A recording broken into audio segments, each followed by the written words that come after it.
Some 4,000 years ago, according to legend, a demigod called Tangun founded this country. He led the primitive tribes of Manchuria into the formation of a country which Tangun named the Land of Morning Calm. 4,000 years have brought many changes to this mountainous land, but none stranger or more fearsome than the events which have occurred in the past 2 years in this country which we now call Korea.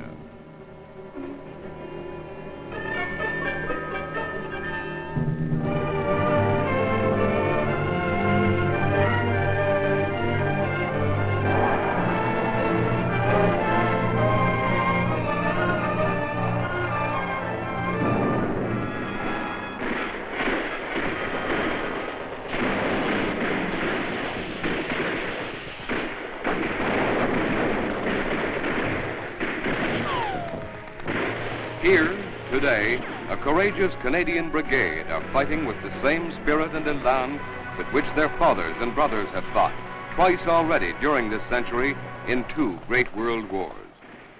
In company with the fighting representatives of 16 other nations, they are striving to keep the flag of freedom flying in this outpost where liberty and independence have been so flagrantly threatened.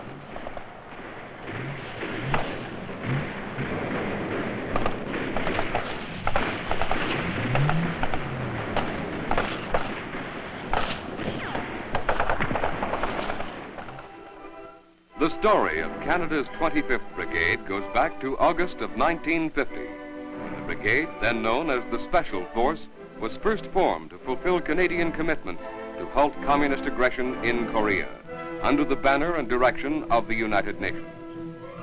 Shortly after the brigade was mobilized, it moved to Fort Lewis in Washington State to complete its training, under command of Brigadier John Rockingham. Yeah, Fort Lewis. Sure seems a long time ago since we moved down there. I always heard a lot of talk about that West Coast, but about all I can remember now is the way it could rain out there. Nice country and all that, but brother, it was wet. And the training. Well, we had some fine instructors, men who had been in the last war, and they knew all the wrinkles. The sort of stuff that would stand by us later on, when we got where we were going. They sure put us through the hoops. But we were all glad of the sort of training we had later on when we got to Korea. We didn't get very much of the parade square, but concentrated on tactical training, as the lieutenant called it.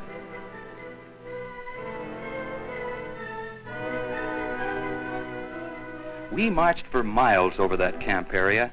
There was plenty of room down there to move around.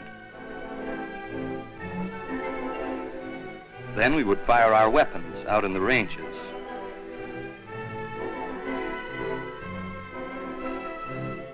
Then back to pounding our dogs again in all sorts of weather, most of it bad. Between all that and lectures from the major, he had all the answers when we started on maneuvers, we sure got the works. And the old man, that's Rocky, you know. He was our brigade commander right from the start. He was always around, asking questions and dreaming up more exercises for us to go through.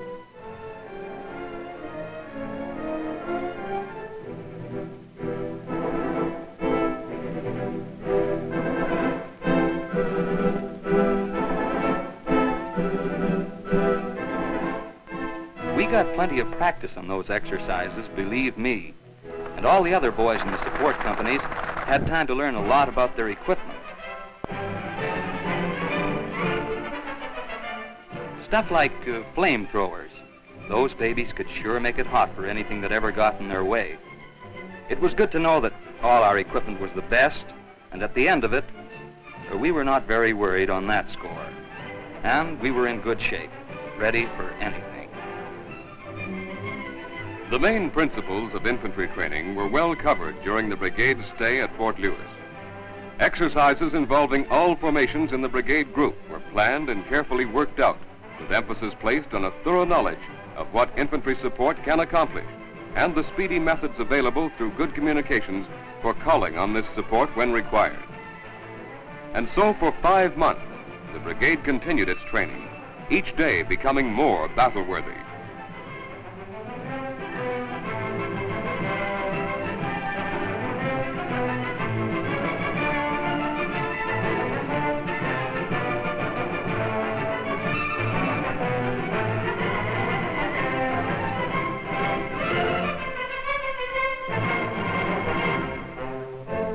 Meanwhile, the 2nd Battalion of the Princess Patricia's Canadian Light Infantry had sailed early in November for Korea, where they completed their training alone. This move had been decided upon by the United Nations Command, due to the tactical situation in Korea at that time. The Patricias went into action early and subsequently covered themselves with glory, winning the United States Distinguished Unit Citation at Kapyong. The remainder of the brigade at Fort Lewis wound up its training, and prior to leaving for overseas, they were honored by a visit from His Excellency Viscount Alexander, then Governor General of Canada. Accompanied by Defense Minister Brooke Claxton and other dignitaries, Viscount Alexander took the salute from a march past of the brigade group.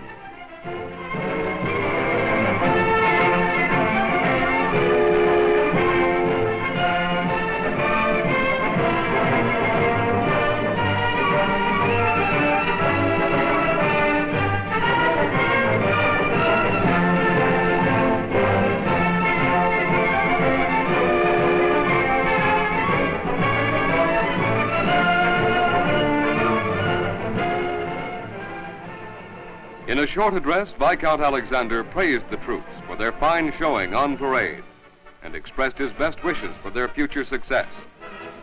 As a parting gift, he presented Brigadier Rockingham with a Canadian flag, which has flown at the brigade headquarters ever since. A fleet of buses transported the troops from their quarters at Fort Lewis to nearby Seattle, and hasty notes were written by the soldiers to their folks at home, and all the last farewells were uttered.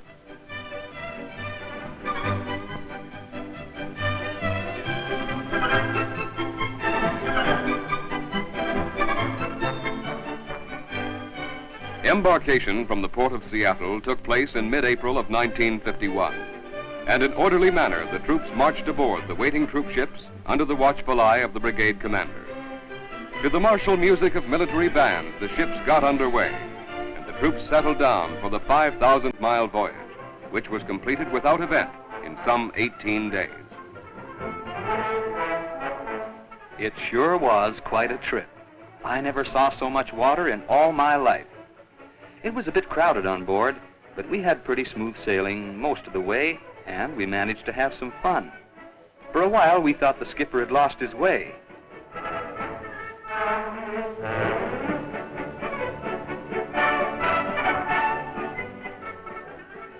But one day we woke up, and there she was, Korea, a whole jumble of rocky-looking hills sticking right up out of the sea.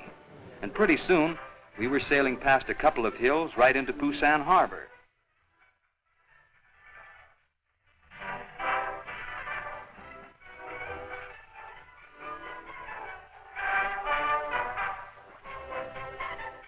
We docked there and were whisked off the ship in no time, right through the streets of Busan.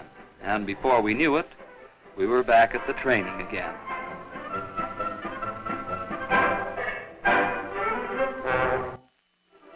I thought we were all through with that stuff when we left Fort Lewis, but the Major had other ideas. We had to get rid of our sea legs, he says, and get hardened up again. So pretty soon we were back at it.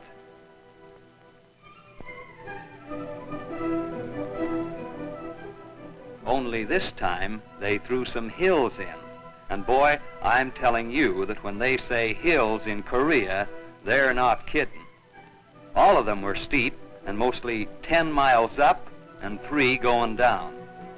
And when you got to the top of them, all you could see were more hills.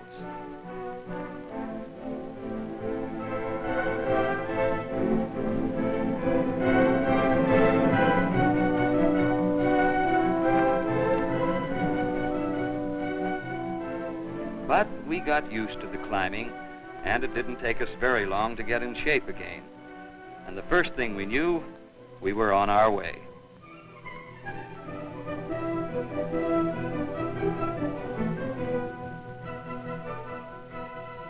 Over a lot of potholed, dusty roads we went, north from Busan, through places with strange names like Daegu and Daejeon, until we arrived at Seoul, the capital of Korea.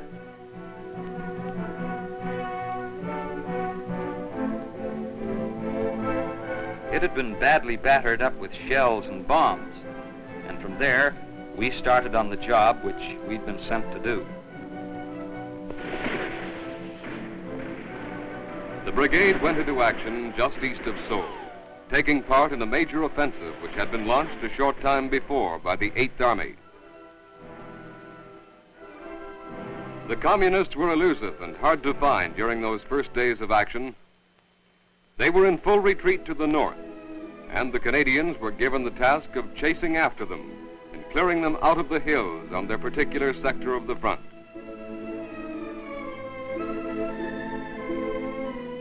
The fighting was relatively light, but the going was heavy. Soldiers who had fought in Italy and northwest Europe during the last war had seldom encountered terrain which called for so much physical endurance prolonged over such extended periods. In company with other United Nations forces, the Canadians pushed rapidly ahead, advancing some 40 miles in the first 8 days.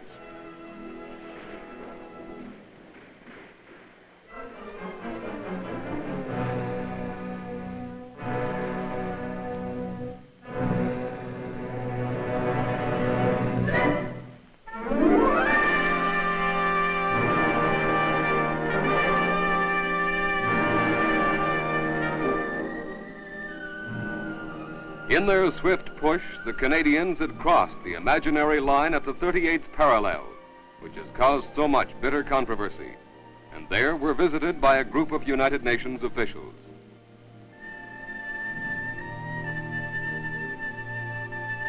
Penetrating well north of this point, the Canadians continued their advance, meeting some stiff opposition on the way, and were finally ordered to halt and consolidate their positions on the outskirts of the battered town of Chorwan.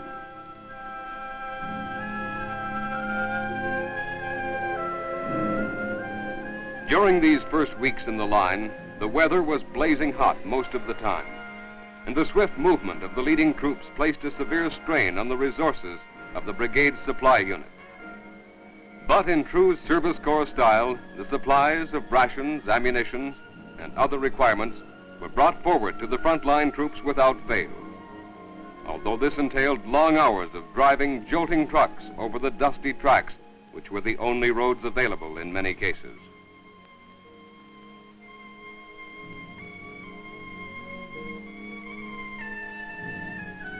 Torrential rains, which periodically drenched the area, caused added concern, often bogging down vehicles in deep mud.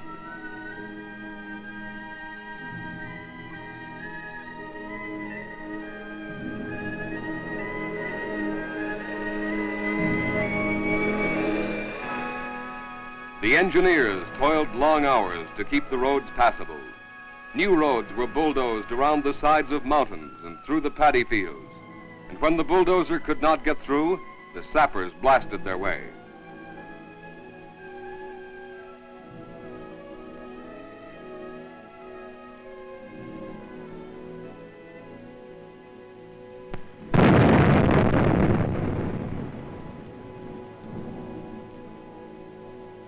Our troops soon found out there was nothing easy about work in this country, but no obstacle was too tough for them to overcome. Roads are of prime importance to a modern army, and it is a tribute to our sappers that in spite of all the difficulties, they built many miles of new roads, and the transport always got through.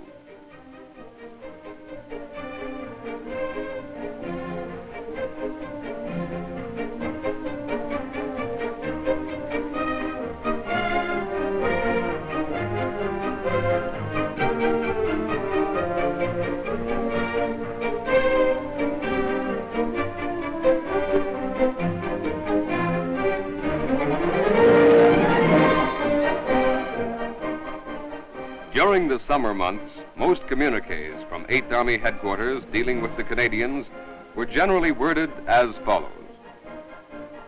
There was active patrolling on the West Central Front during the day. Battalion-sized formations, accompanied by armor and artillery, probed some 10 miles ahead of our forward positions and attacked enemy-held ground. They received support from Navy and Army Air Force planes, which bombed and strafed the enemy lines. An estimated 20 enemy were killed and an unknown number wounded. Our casualties were light.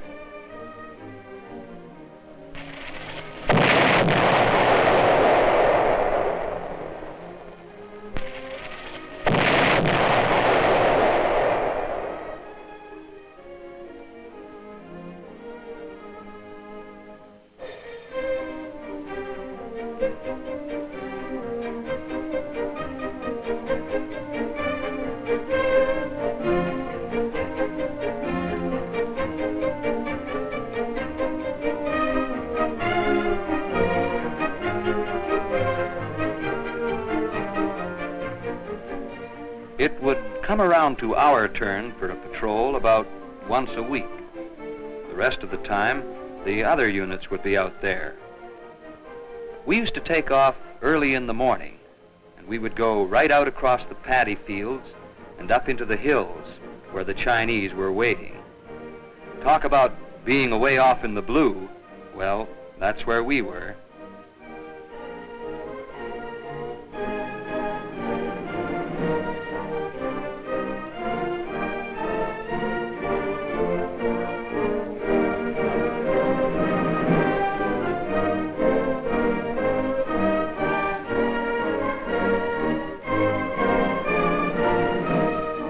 Then climbing hills again, with the old rice burners, as we called our Korean helpers, bringing up the water and the rations. The artillery would back us up, with plenty of the old shells dropping in ahead of us. Our planes would burn the place up with fire bombs, and we would walk in and shoot the joint up.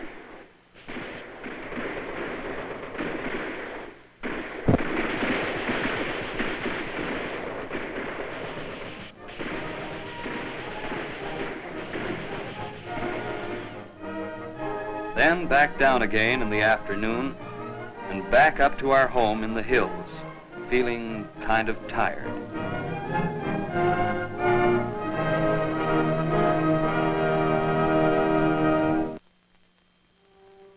About this time, the Canadians had their first sight of Korean refugees. Families and often whole villages were on the move, fleeing southward from the encroaching tide of battle. In every country where the wrath of war is felt, the civilian population always suffers the most, and Korea was no different. Perhaps worse, since those poor people had little enough to begin with.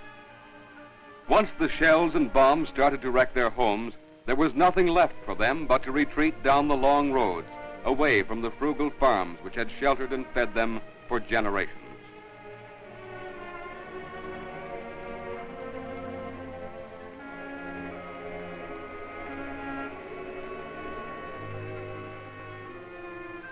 They sure were a sad-looking lot.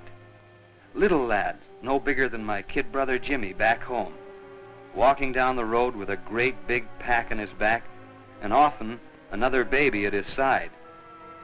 I sure hope nothing like this ever happens at home. A lot of the guys sometimes wonder what we're doing out here. Well, just so long as nothing like this ever happens at home would be one good reason. But there are a lot of other things that make me feel pretty good to be out here. Like the men in my own platoon. They're a pretty good gang, and it makes me feel all right to be with them. Then we met up with a lot of other good guys from other countries. Among them were Australians, New Zealanders, Indians, Englishmen, and Scots. And along in July, we joined up with them in the new division. The 1st Commonwealth Division was formed on the 28th of July, 1951, and a brief ceremony was held at the divisional headquarters to mark the occasion.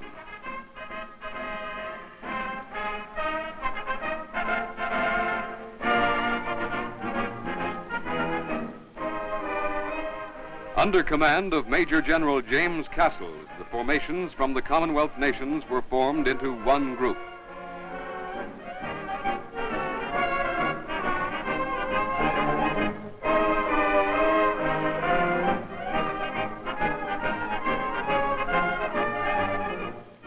Lieutenant General Robertson, senior Commonwealth officer in the Far East, and General Van Fleet, commander of the 8th Army, were present for the occasion, and the divisional flag was unfurled alongside the United Nations flag, under which 16 nations were fighting at that time.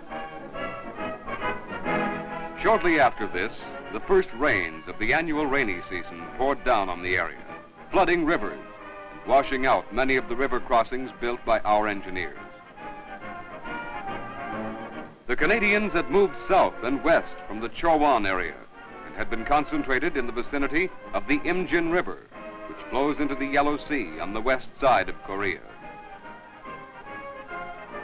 In spite of the added problems caused by the monsoon season, our troops continued to probe into enemy lines and were actively engaged in patrolling to the west and northwards across the Imjin River. Here they encountered ever-increasing resistance, and a full-scale divisional attack was planned to gain a new line well across the Imjin. Constant patrolling in this area had gained the initiative for our troops and also a sound knowledge of the nature of the terrain. Firm bases were secured and battle plans soon finalized.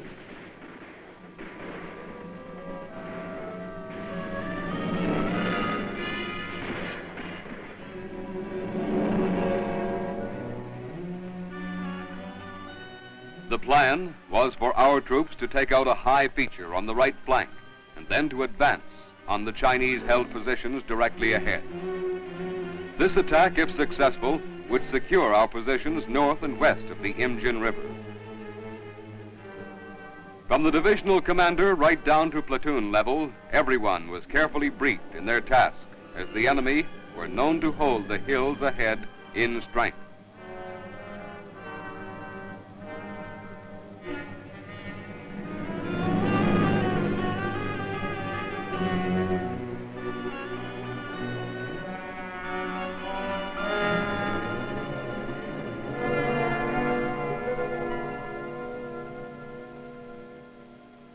Every rifleman in the infantry battalions looked to his weapons and readied himself for the fight ahead.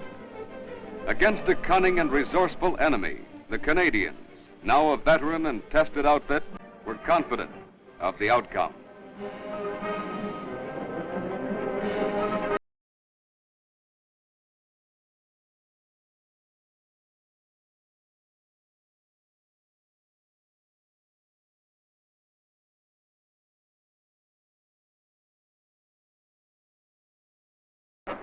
The battalion commanders checked their units and made careful preparations for the attack. The battle started with British troops taking out the dominating feature to the right of the Canadian position. And right on schedule, the Canadians attacked.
Tanks from Charlie's squadron of the Lord Strathcona's Horse went forward with the infantry.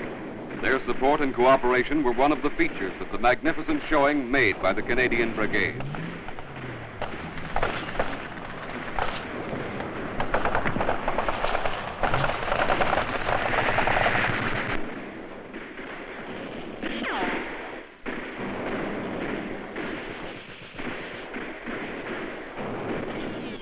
In spite of the stubborn resistance of the enemy, aided as he was by the nature of the ground, the Canadian advance was notably successful.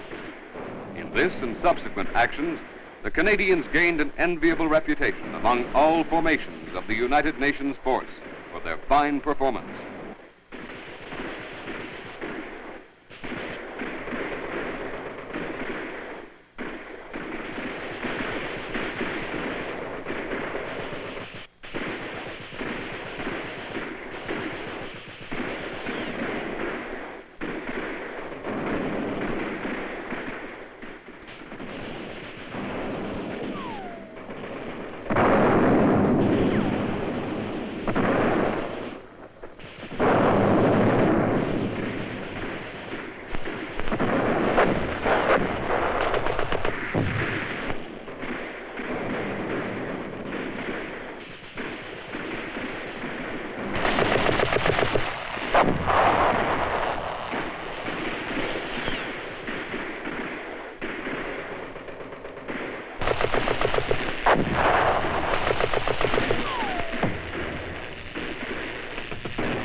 Many historians and others have pondered over the qualities which make such fine soldiers, but perhaps as close an answer as any can be supplied by one of the brigade's own padres, who has this to say on the subject.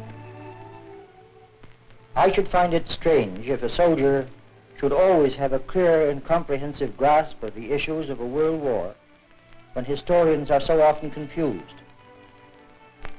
But I sincerely believe the qualities which make a good soldier have a spiritual foundation. They are founded on the rock of a man's unflinching confidence. Confidence in his leaders, confidence in his unit and his comrades, confidence in his cause, confidence in himself, and finally, confidence in the triumph of right over wrong, which in the final analysis means confidence in God. Now, as members of this brigade, and under the direction of the United Nations organization, we have every reason to be confident of our leaders. And certainly, no soldier ever possessed a surer ground for implicit faith in his cause, which is the cause of human freedom above all national self-seeking. But underlying all, a good soldier will base his ultimate confidence in God. The divisional attack was an outstanding success, and with all their objectives gained, the Canadians awaited their next task, once more dug in on another row of hills. All possible was done to care for the welfare of the men in this strange land which afforded none of the amenities to which they were accustomed at home. An outstanding success was the hockey rink, which, with the advent of winter, was built on the frozen Imjin River. Back on skates again, the Canadians were in their element, and hockey games were arranged for the various units in the brigade. One of the more amusing afternoons was provided by teams representing the Australian and New Zealand troops, who donned the skates and played with right goodwill for the edification of a large crowd of their comrades. While not up to the standards of Maple Leaf Gardens, the boys from down under put on a good show and were quick to pick up some of the more rugged aspects of the game. Their efforts were certainly entertaining.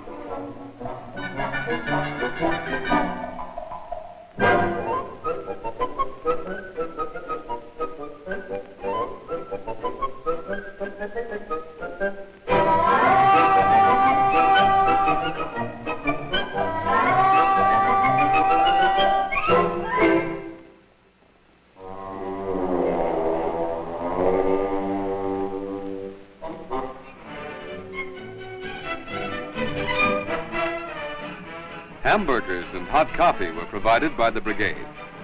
The service, while rough and ready, was good and was duly appreciated by the men in this bitter weather.